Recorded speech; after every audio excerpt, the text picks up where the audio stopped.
There's always going to be uninformed voters or misinformed voters, because if you're Mm. getting your political news from Facebook or Twitter, the people you follow or friend are typically going to be an echo chamber of sorts. Who pays attention to NPR? It doesn't. That's the whole problem. Is like these media organizations rely on hyping people and getting people riled up and stuff like that. And The whole idea that they did this electoral college to keep people from campaigning and like pandering to the metropolises and really highly populated areas and stuff, it's still happening. yeah, What do you yeah. think the swing states are like? Maybe that argument of uninformed voters still applies. That people, yes, they have a lot of information, but it's completely screwy.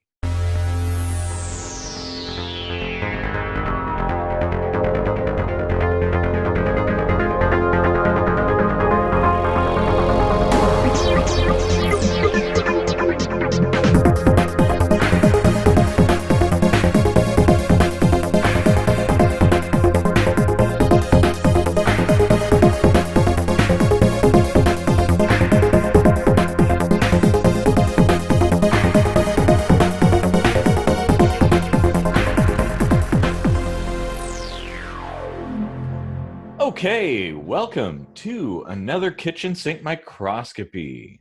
I'm Eric Rosenblatt. And I'm Casey Rochford, and we'd love it if you'd like, share, and subscribe, because awesome people do that, and you're awesome. So stick around to the end, because we write our own music, and you can get it at patreon.com/KSMvidcast. All right. Well, what do we want to talk about today? Wow. Well, there's a lot of things, but I think, here in the U.S., we're coming up on, the next election for president, and it's kind of debates are going on and things like that. And I know that, especially with the last election, um, the topic of the Electoral College was a hotly debated topic. And I think we could probably make that our topic for today and Yeah. discuss it a little bit. Yeah, I just saw in the news that Canada has a little heat going on with their electoral college, because it was a pretty close win on the electoral side, but they lost the popular vote by a pretty good chunk, I think. And there's a lot of people, screaming that, hey, we don't need this method anymore. It's more for like a small budding country sort of situation, and I'd be interested to see how their things go. I don't know that much about their politics, but it's it's fairly similar to ours. Yeah, I'm not totally up on Canadian politics, Yeah, but so I mean, we can only speak to the U.S., but there's certainly a pretty heated divide in this country. There's a lot of people that say, well, we need the electoral college because most people think Taco Bell is the best Mexican food. And I'm like, yeah. I mean, I do have a few different ideas on that. I know that originally the Electoral College was kind of set up as a compromise, um, basically to counterbalance the less populous states against the more populous states, because that was a concern back then. Well, I mean, it really should be a concern all the time, but we've kind of, the division between states has kind of dissolved over time. So, I don't know how relevant that really is nowadays. But that was the original intent. I think there was, I mean, it worked a lot different in the US back in the day. right. They didn't even have campaigns or parties or anything. It was sort of like the just people, the electors in the state would kind of select a candidate, whether, it was kind of like whoever was popular or whatever. And I think they had to choose two. One at least one of them outside of the state, which I think is actually a really interesting idea. The idea being they didn't want to, like, the people thought, well, obviously they're going to pick whoever's in their state, and however many states, you'd have that many, presidential votes. So sort of like they divided it up, so you had two votes, and whoever won the majority, they became president. And the idea was the states would elect the president, not the general populace of the country. It was more like a states thing because the whole federal government and all that. But it kind of changed a little bit. There was even a constitutional amendment to change that too, which There's a few of them actually. yeah, but specifically regarding this particular thing, there was one that changed it. Yeah. What are your Like thoughts 12, on 12, 14, and 23 or something? Yeah, I think something so. 20 something. Yeah. Well, another reason it was initially instituted was to prevent uneducated votes from happening, uninformed votes, I should say. Yeah, uninformed, which I'm all for that. But with today's technology, you can be Joe Blow on a farm 50 miles from the nearest Safeway and still be able to adequately brief yourself on each candidate's platform. Yeah, and you can watch debates and somebody's Yeah, campaign videos and things yeah, like for a that. long time, TV has been ubiquitous enough to the point where anybody could become a well-informed voter. Well, I and now it's not just TV. Like, but back before the internet, it was like, well, whatever TV channels you could get, that's all the information you would have real time. But Yeah, now you could just go onto the internet and look up whatever you want, like points and counterpoints, pros and cons, like all kinds of things. You can find out anything you want to find out. So yeah, I mean, I think that particular aspect of it is kind of moot now. Like, it doesn't make sense.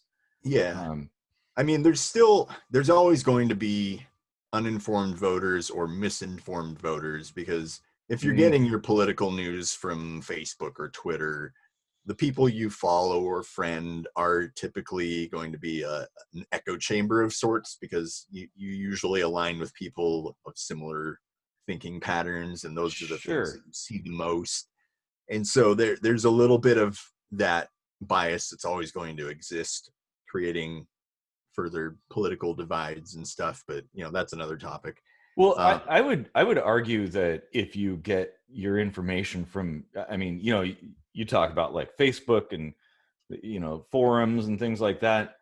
I'd say if you get your information about something like that from one particular news source, that is also just as bad, because there's biases all over the place in mainstream media. And so I think it probably speaks to a larger problem with the populace, that they only looked they don't people tend to look for things that support their views rather than things that maybe don't, and yeah, question what they believe and things like that. So I think a lot of people, you'll have a whole bunch of people that only watch Fox News, or people that only watch CNN, and that's very dangerous, because both of those organizations definitely have an agenda and a bias, and I think you should go to a bunch of different sources for information. yeah.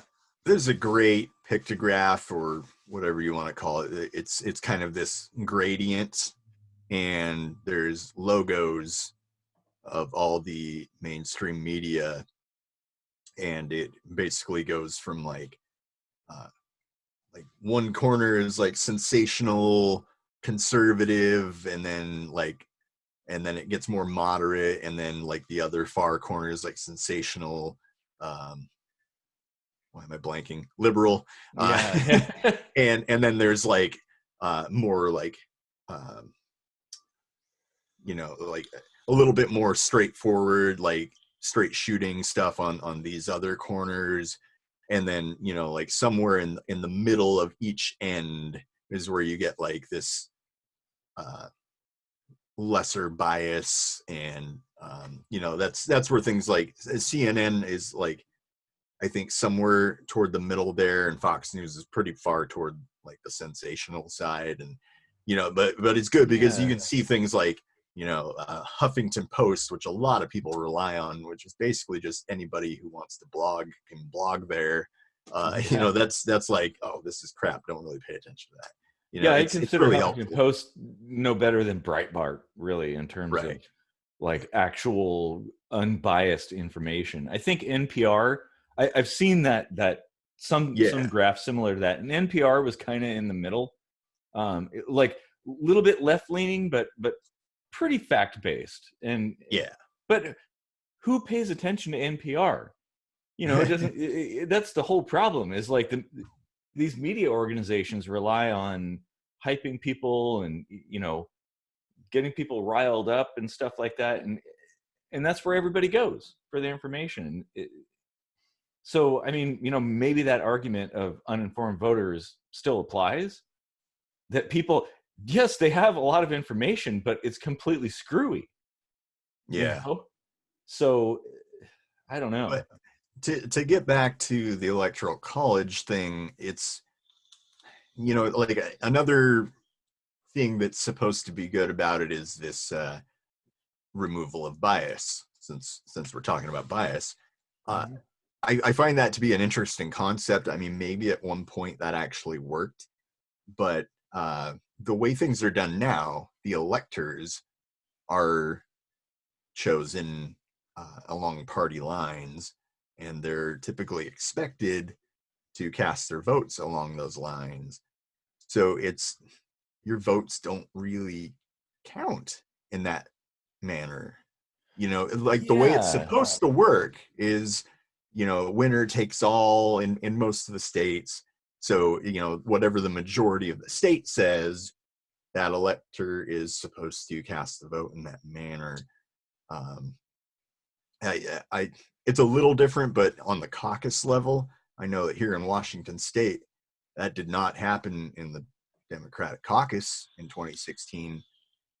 Our governor Jay Inslee uh, cast his vote for Hillary Clinton when there was a resounding majority going for Bernie Sanders. Hmm. So, like, there's a clear and present bias Yeah. that takes away our democratic freedoms.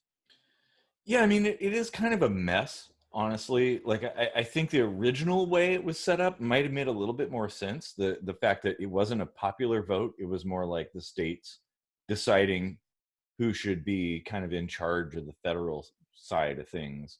Um, and at the time, it was a far less.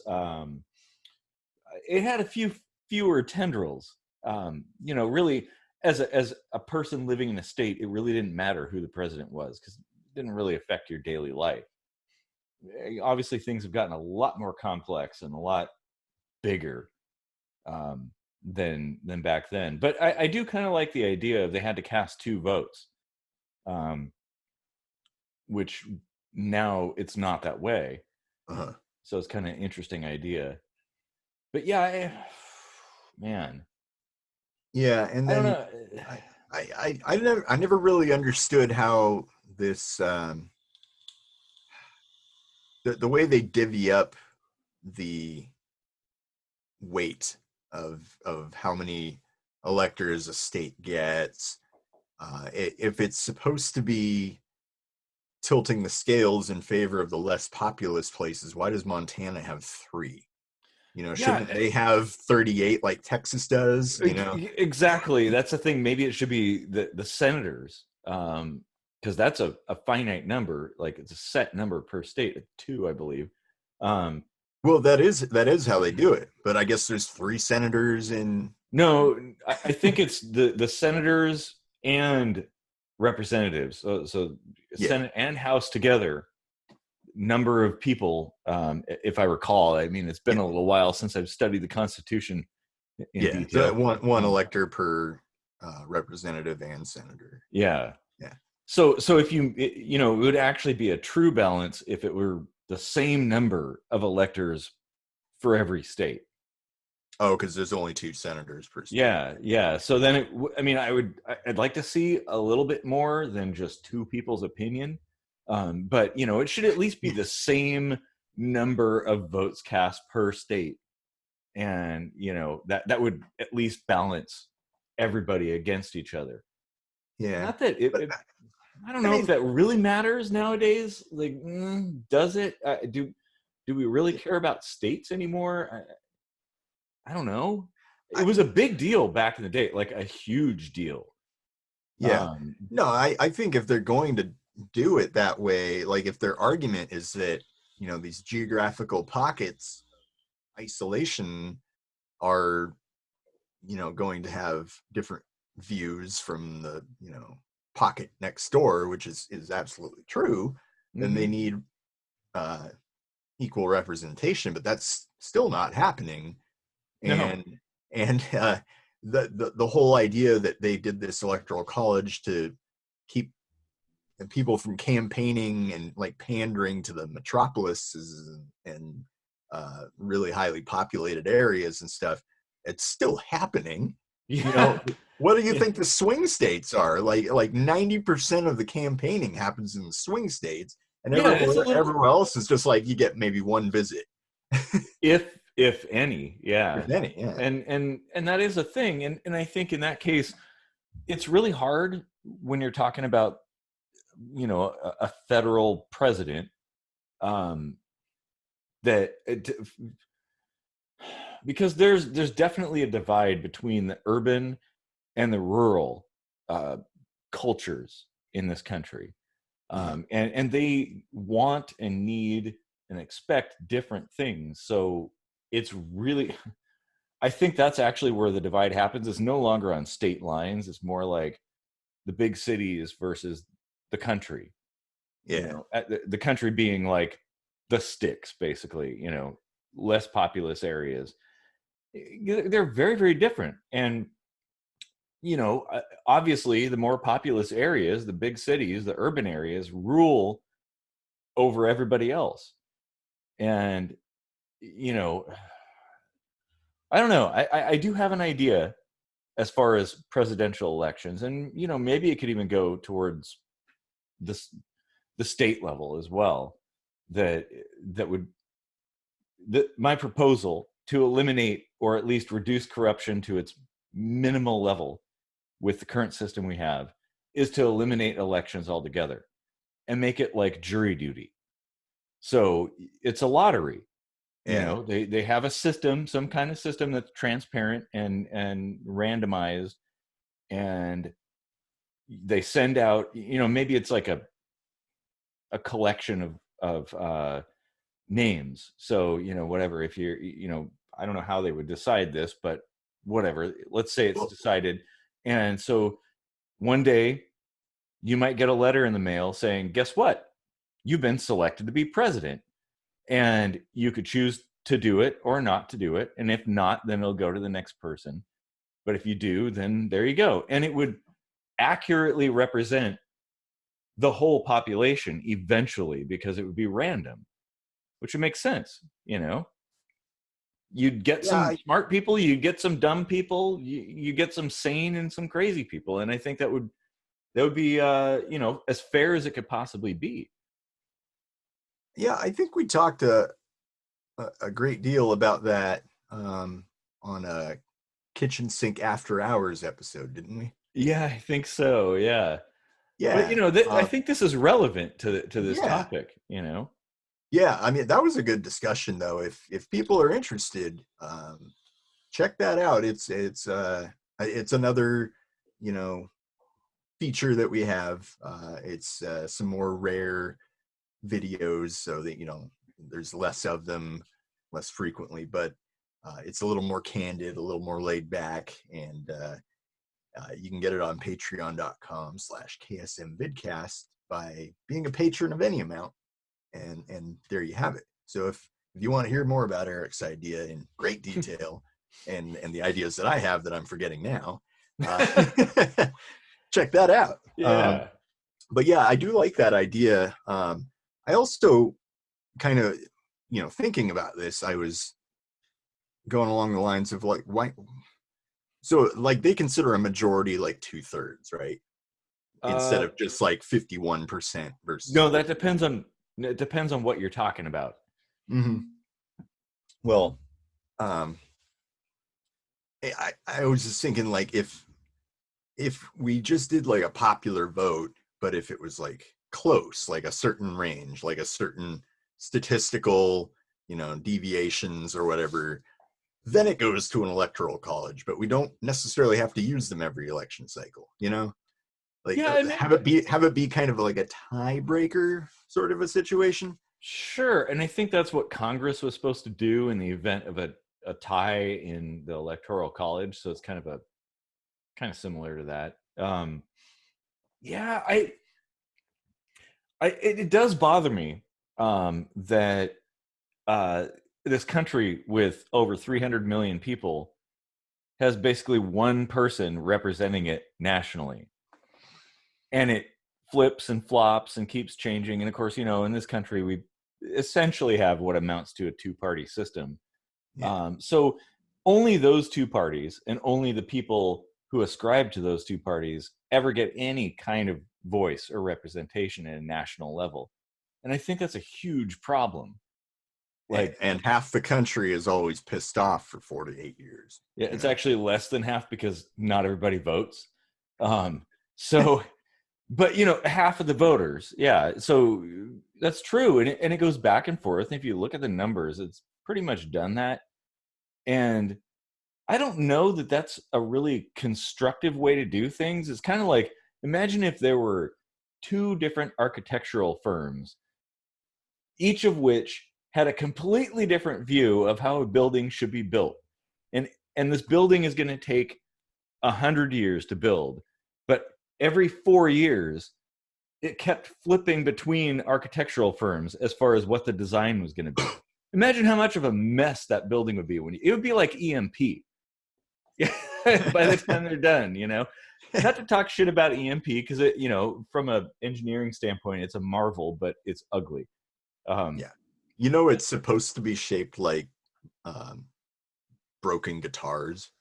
yeah. I don't see it Uh, at all.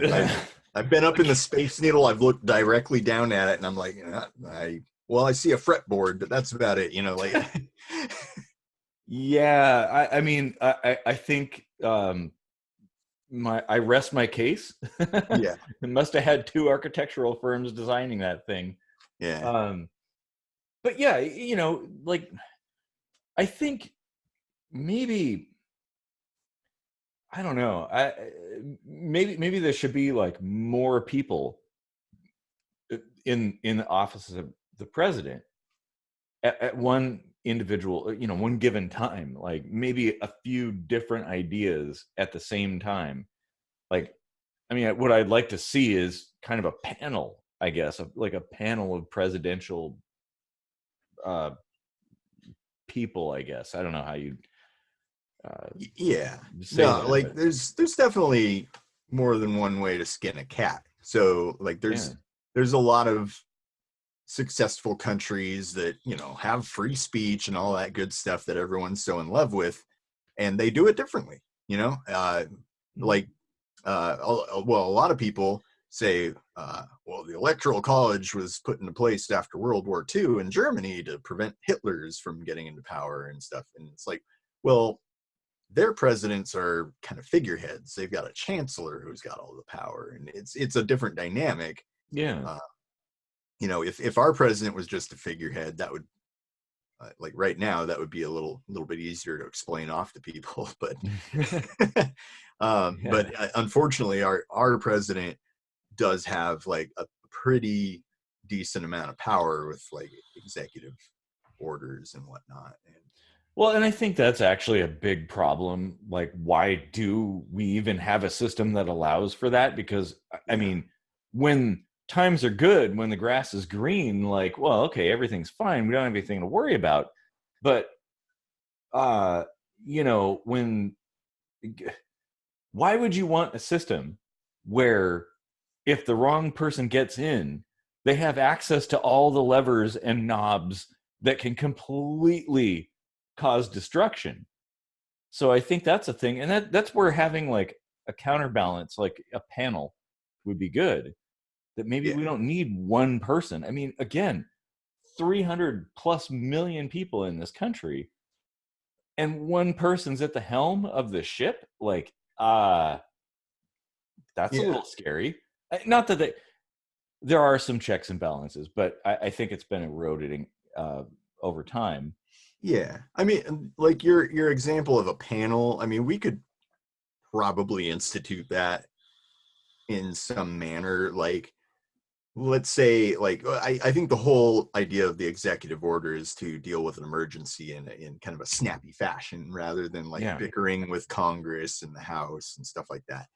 Um, but you could easily build that into, you know, the Secretary of Defense in matters of foreign affairs in an emergency situation gets the final say on what to do, you know, something like that, you know, like Yeah. shift the power based on the situation, you know, Mm-hmm.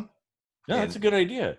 Well, and I think originally executive orders were supposed to be suggestions of what to do, not necessarily a monarchistic edict.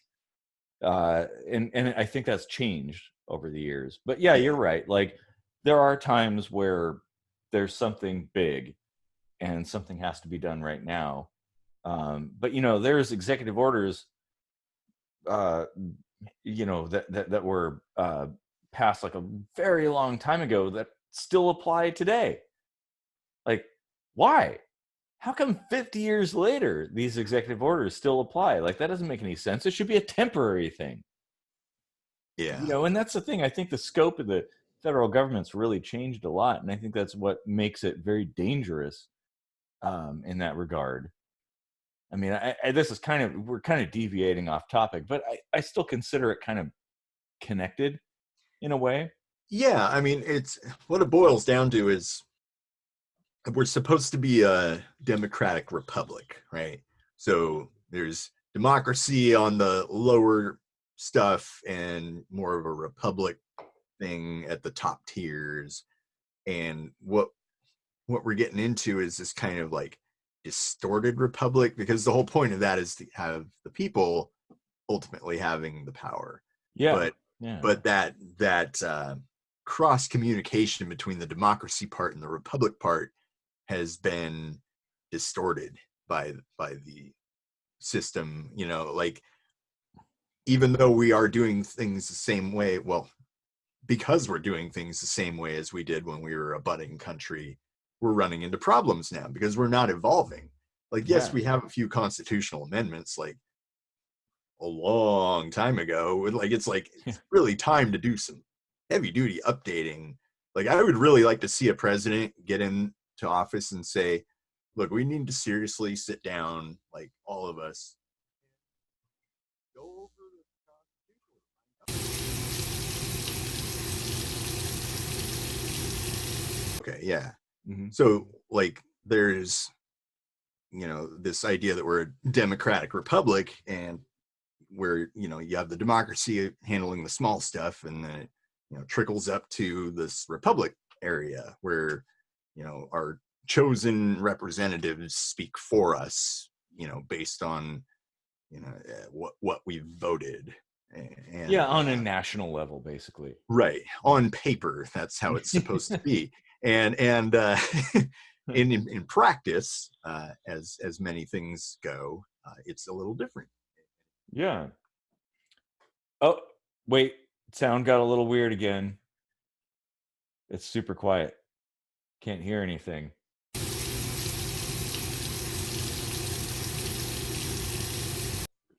Is that better? Yeah, but there's like massive reverb going on.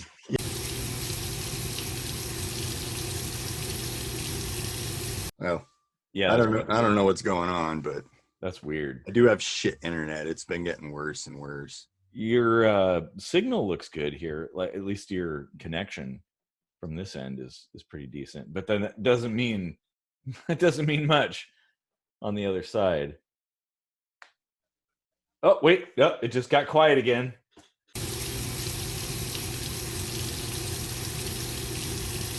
God, wow, that was crazy. What happened?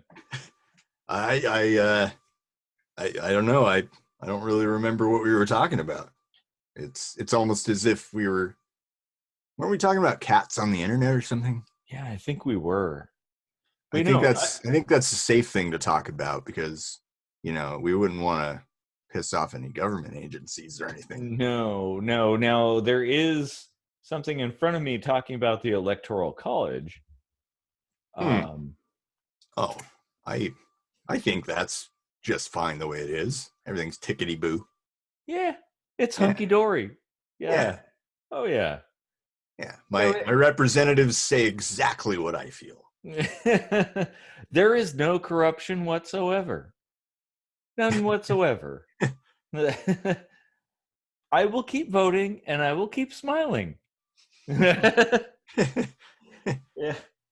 Yeah.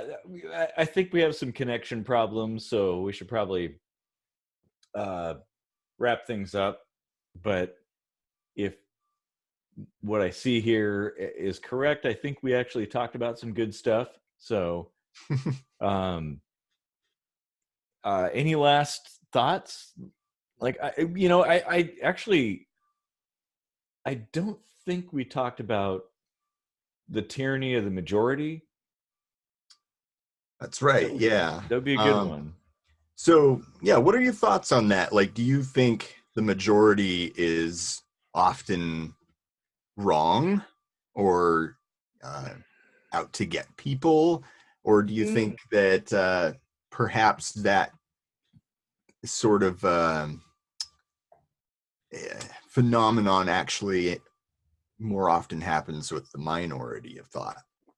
Well, I guess I think it could go either way. They always say democracy is two wolves and a sheep sitting down to decide what's for dinner.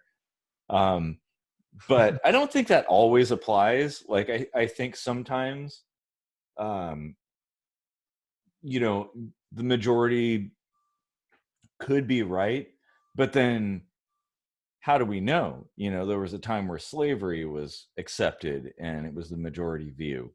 So does that make it right? Well, I don't know. Well, I know that slavery is wrong, but I mean, I don't know that you know, just because the majority of people believe something makes it correct. Like, if the majority of people believe that Christianity was the religion of the country, should we follow that? Well, probably not. Hmm. Um, but you brought up an interesting point, though, that the minority can create some problems as well. Um, you know, in that, would you like to elaborate on that? Because I think you have Well, some yeah, thoughts on that. um, when it comes to, I mean, the idea of tyranny of minority can manifest in a few different ways. Like socially, it's one thing, but when it comes to politics, um, one example I can think of is the small amount of very rich people have a hell of a lot to say about how things are done because of lobbying and things like that. And they also have their hands in the media, which usually gets the people on their side by filling them with this sensationalistic fear mongering about the other side. And like for instance, the way that the Republican Party kind of went from the age of Lincoln to where they were pretty progressive to now where they're in this like hyper conservative realm. And a lot of lower income people tend to be conservative, even though it generally serves the very rich a lot more than the other side of the coin does. So it's like, how did that kind of thinking happen? Well, it was the tyranny of minority. Yeah, yeah. I mean, I absolutely in that regard, like the people with the means definitely do kind of dictate politics in that regard. If you have money to lobby, um, you can pretty much take control of things. Yeah. Um, and I think politics has become more of a business. than it has been before in, you know, recently. Well, recently in the last century, I guess. Mhm. You know, there used to be a lot more people that uh, took it up for different reasons than that. But yeah, that's a good point. Um, so I think it could go either way, you know, and again, that's where I think like we shouldn't rely on a minority or a majority to decide who's going to, you know, control the helm of the ship. It should probably be a lottery. And it Yeah. shouldn't be one person. Absolutely not one person. If you have an island with like 12 people living on it, yeah, sure, you could have one person, an elder or something like that, kind of, you know, telling people what to do, but not 300 million people, you Yeah. know. It's, I mean, this is the thing. And again, the United States, I can only speak for this country, but we're not a homogenous people. There's all walks of life living here. There are so many different kinds of people here. How can we possibly think that one person can represent that many people with that many different views? You can't. It's not Yeah. possible. And they don't just represent, they dictate, unfortunately. You know, Oh so yeah. it isn't just somebody going out and representing this country to other people. It's inward facing. And I think that's kind of an issue. And man, I mean, this is gonna open a whole another can of worms. Actually, we probably need to break it down into a couple different episodes. But What you were saying about slavery is interesting because as I understood it, a pretty small amount of people owned slaves. Like mhm. it wasn't something a lot of people could actually afford. So if you really kind of work backwards, you can see where the tyranny minority might have come into play. Like the few people that really wanted these slaves got the majority of the people into thinking that it's a-okay to do this, Yeah. you know, and that right there is, I mean, that's just kind of a hypothesis, I suppose, but Well, uh, no, I think it was a very small proportion of the population, and it was heavily centered on the South. But it was, even then, it was like 10% of the population or something. It wasn't very much.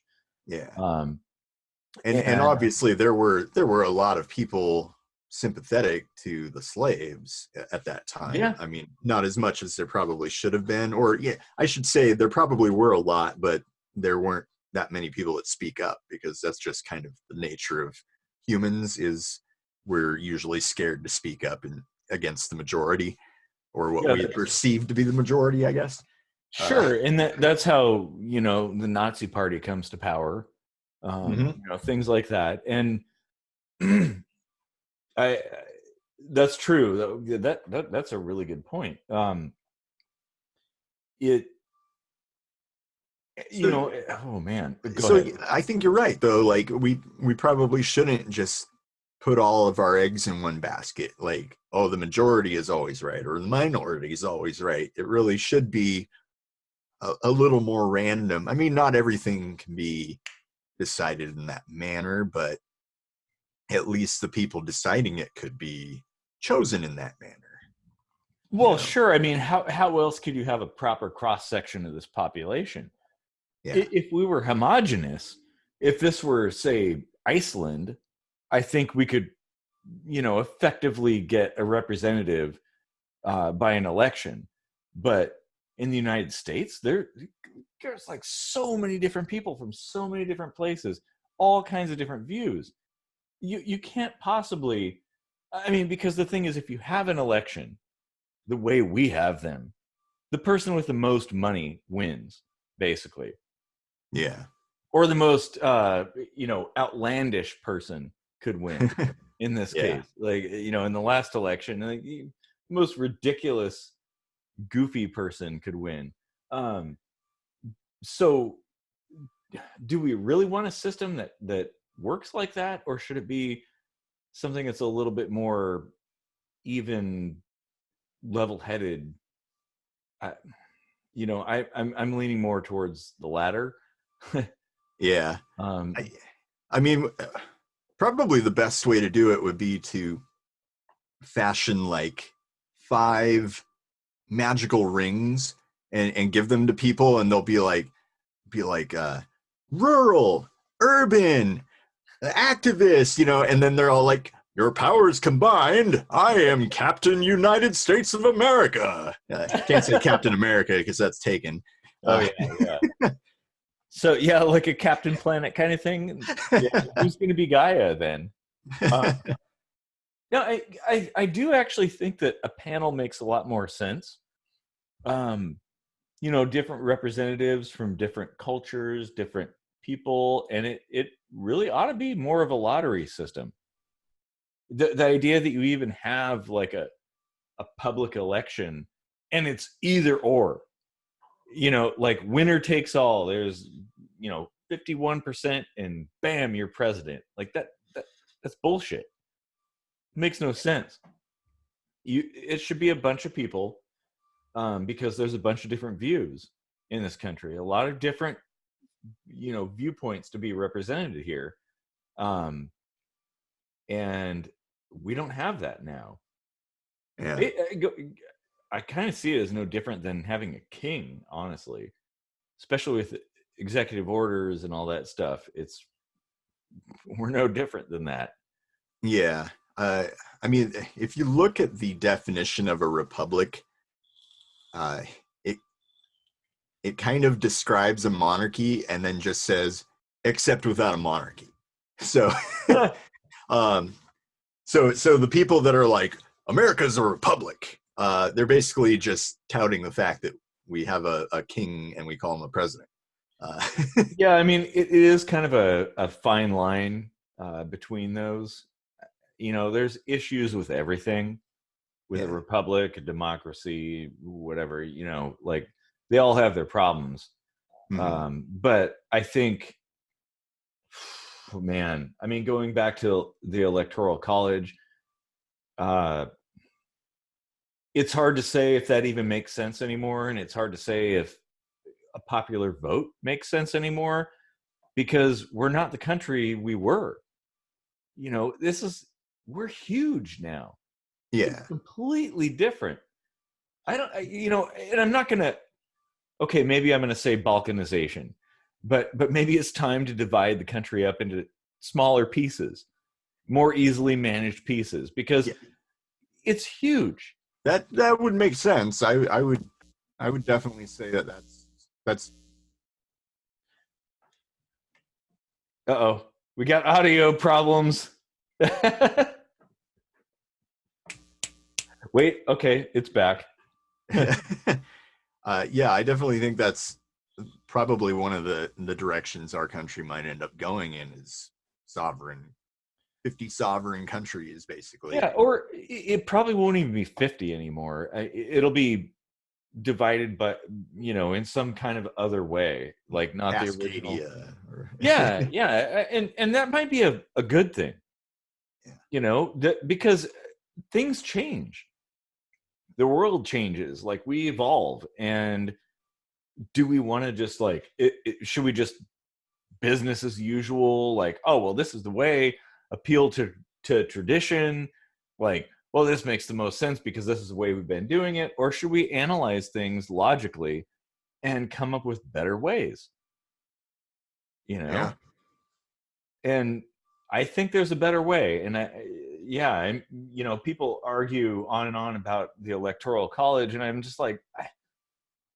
I don't think that anything makes any sense anymore. Like Yeah, I mean, there's another angle that we could go into, and that's, keep the electoral college but overhaul it, like, add a little bit more layers to it, like, because the communication point between the people and the federal level is getting a little more biased toward the federal level than it is yeah, toward the people.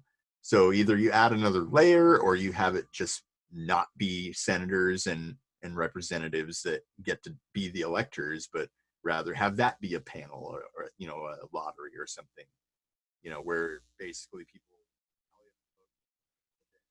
Wait, audio.